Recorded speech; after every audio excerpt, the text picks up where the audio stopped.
Hi, my name is Joanna and I am a Master of Management Governance Public Policy candidate at the Wits School of Governance, but I also work in marketing. I work with pro-peace content creators in the Middle East, and I'm also a global shaper, which is being part of a community locally here in Johannesburg of people that put their heads and their hearts together to see where we can have local impacts and turn that into impact globally for the rest of the world. And I think it's really important for us as young people to be able and willing to learn, to work with people that have gone before us and vice versa. And I think as we go into the summit of the future, it's important that we address some issues. I think I'd like to put forward 3 issues.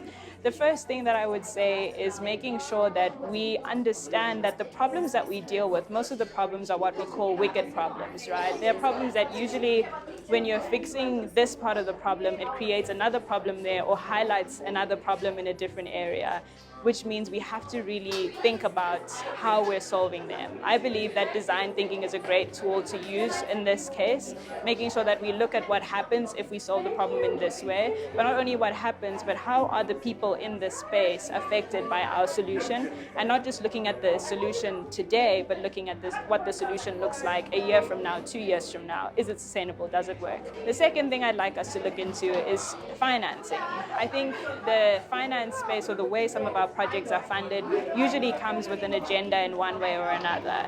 And sometimes these agendas are good, sometimes the agendas are bad, but we really need to question and say, if something is just, it's just for who? If something is good, who is it good for? And really making sure that we keep the people that we're serving at the heart of all that we are doing.